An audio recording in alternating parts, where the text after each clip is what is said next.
ভয়াবহ লোডশেডিংয়ে বিপর্যস্ত শিল্পাঞ্চল খ্যাত নারায়ণগঞ্জের রূপগঞ্জ। রাত ৩ ঘন্টার পর ঘন্টা বিদ্যুৎ না থাকায় থমকে গেছে কারখানার উৎপাদন। এছাড়া প্রচণ্ড গরমে জনদুর্ভোগের পাশাপাশি ব্যাহত হচ্ছে শিক্ষার্থীদের পড়াশোনা। যদিও পল্লী বিদ্যুৎ কর্তৃপক্ষ বলছে দেশে জাতীয় সমস্যার কারণে বিদ্যুৎ সরবরাহে বিভ্রাট হচ্ছে, সময় সমাধানের চেষ্টা চলছে। রিয়াজ হোসেনের তথ্য ও ছবিতে প্রতিবেদন। রূপগঞ্জ উপজেলার বিস্তীর্ণ এলাকায় গড়ে উঠেছে প্রায় ৩,০০০-এর বেশি ছোট বড় শিল্প কারখানা, যেখানে কাজ করেন ৫ লাখেরও বেশি শ্রমিক। এসব কারখানায় উৎপাদন হয় পোশাক সহ বিভিন্ন রপ্তানিমুখী পণ্য। তবে সম্প্রতি সময়ে টানা লোডশেডিংয়ে স্থবির হয়ে পড়েছে পুরো শিল্পাঞ্চল ও জনজীবন। প্রতিদিন ১০ থেকে ১২ ঘন্টার বেশি বিদ্যুৎ না থাকায় বন্ধ থাকছে উৎপাদন কার্যক্রম। এতে নষ্ট হচ্ছে কাঁচামাল, বিশেষ করে কাপড় ও আর্থিক ক্ষতির মুখে পড়ছে কারখানাগুলো। শ্রমিকদের মধ্যেও বেড়েছে হতাশা, সময়মতো কাজ শেষ করতে না পারায় কমেছে আয়। পুরোপুরি ডিউটি চলে না, আমরা সংসার চালাতে অনেক হিমশিম খাইতে হচ্ছে।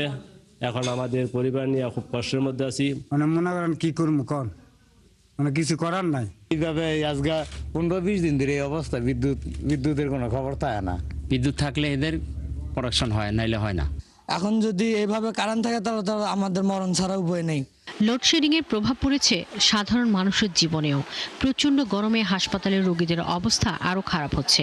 বিদ্যুৎ না থাকায় শিক্ষার্থীদের পড়াশোনাও ব্যাহত হচ্ছে। প্রজেক্টে যখন আমরা ক্লাস করি, যদি কারেন্ট চলে যায় দেখা যায় স্যার ক্লাসটা কন্টিনিউ করতে পারে না। আমরা রাতে কারেন্ট পাই না, এই জন্য বাসায় পড়ালেখা করতে অনেক অসুবিধা হয়। কারখানা মালিকরা বলছেন, বৈশ্বিক জ্বালানি সংকট ও বিদ্যুৎ ঘাটতির কারণে উৎপাদন মারাত্মকভাবে ক্ষতিগ্রস্ত হচ্ছে। সময় মতো রপ্তানি পণ্য সরবরাহ করতে না পারলে বড় ধরনের ক্ষতির শঙ্কা করছেন তারা। যদি আমরা পরিত্রাণ না পাই তাহলে এই ধরনের কারখানাগুলো সামনে রান করা প্রবলেম হবে। এদিকে নারায়ণগঞ্জ পল্লী বিদ্যুৎ সমিতি ২ এর সিনিয়র জেনারেল ম্যানেজার জানান, জাতীয় পর্যায়ে সমস্যার কারণে কিছু বিদ্যুৎ কেন্দ্র বন্ধ থাকায় এমন পরিস্থিতি তৈরি হয়েছে। তবে দ্রুত সমাধানের কাজ চলছে। গ্রাহকের মাঝে আমরা একটা মোটিভেশন মিটিং করছি এবং গ্রাহককে ধৈর্য ধরে এই অবস্থাতে দ্রুত উত্তরণ করা যায় সে ব্যাপারে আমরা চেষ্টা করছি, এটাতে সহযোগিতা করা। স্থানীয় বাসিন্দা, শ্রমিক, শিক্ষার্থী ও কারখানা কর্তৃপক্ষের একটাই দাবি, দ্রুত লোডশেডিং কমিয়ে স্বাভাবিক বিদ্যুৎ সরবরাহ নিশ্চিত করা হোক। শাকিলা শম্পা, ৭১।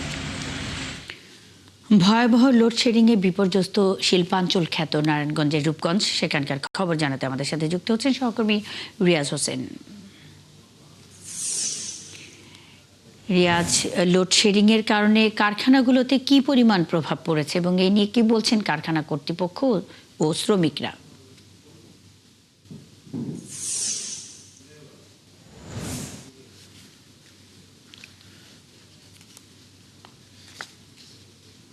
রাজধানীর ঠিক পাশে শিল্পাঞ্চল খ্যাত নারায়ণগঞ্জের রূপগঞ্জ।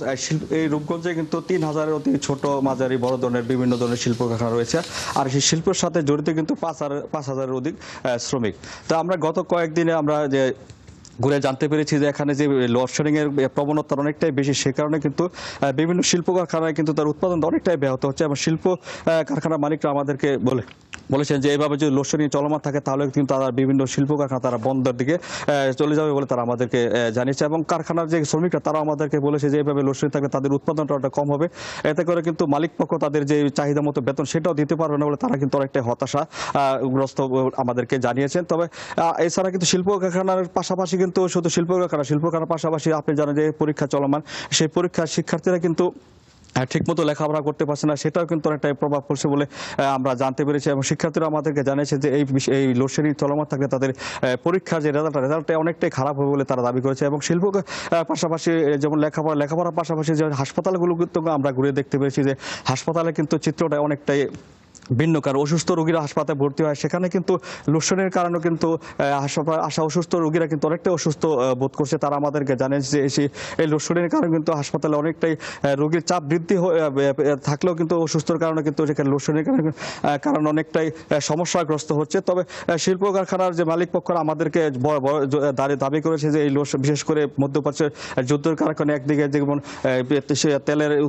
আমদানিটা অনেকটাই এবং সরকারভাবে গত কিছুদিন আগে তেলের যে জ্বালানি তেলের দামটা অনেকটা বাড়িয়েছে, সেই বাড়ার পরেও কিন্তু চাহিদা মতো তারা সেই পরিমাণ কিন্তু সেই তেল পাচ্ছে না, এবং তারা জেনারেটর দিয়ে যে যদি উৎপাদন করে তাহলে কিন্তু তাদের উৎপাদনের ব্যয়টা অনেকটা বৃদ্ধি পাবে। তবে এই মুহূর্তে আমি দাঁড়িয়েছি রূপগঞ্জের কাঞ্চনে, এখানে কাঞ্চন টেক্সটাইল মার্কেট সমিতির সভাপতি আমির ইসলাম বাবুর সাথে আমরা জানতে চাইবো যে লোডশেডিংয়ের কারণে আপনাদের কি কি সমস্যা হচ্ছে।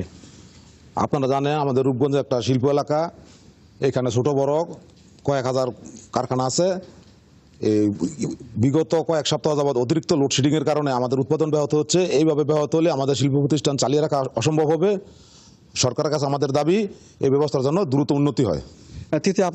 মুন্নি, আপনাকে আরেকটা কথা জানিয়ে রাখি যে আমি নারায়ণগঞ্জ পল্লী বিদ্যুৎ সমিতি দুইয়ের জেনারেল ম্যানেজার, ওনার সাথে আমরা কথা বলতে, উনি আমাদেরকে জানিয়েছেন যে সরকারের নির্দিষ্ট সময় তারা দিয়ে দিয়েছে। আর বিশেষ করে রূপগঞ্জে 205 মেগাওয়াট বিদ্যুতের চাহিদা রয়েছে, সেখানে তারা 167 মেগাওয়াট বিদ্যুৎ তারা পাচ্ছে। 38টি মেগাওয়াট বিদ্যুৎ কম থাকার কারণে কিন্তু লোডশেডিং প্রবণতাটা বেশি হচ্ছে। তারা আমাদেরকে বলেছে যে সরকারভাবে নির্দেশনা আসে কখন কোন এলাকায় লোডশেডিং দেওয়া হবে, তারা ওই ব্যাপারে লোডশেডিং যত দ্রুত নিয়ন্ত্রণ করা যায় সে কারণে কিন্তু তারা বিভিন্ন পর্যায়ে তারা কথা বলে চালিয়ে যাচ্ছে। তারা বলছে হয়তো বা কিছুদিন পরে এই লোডশেডিং প্রবণতাটা কম হবে। তো সর্বোপরি কিন্তু আমাদেরকে জানিয়েছে যে দ্রুত লোডশেডিং সমস্যার সমাধান থেকে তারা কিন্তু কারখানা মালিক এবং সাধারণ লোকরা আমরা জানিয়েছেন যে দ্রুত লোডশেডিং তারা রেহাই পায়। মনে ছিল রিয়াজ হোসেন, অসংখ্য ধন্যবাদ। যুক্ত হয়ে বেশ কিছু তথ্যের জন্য আমাদের সঙ্গেই থাকবেন।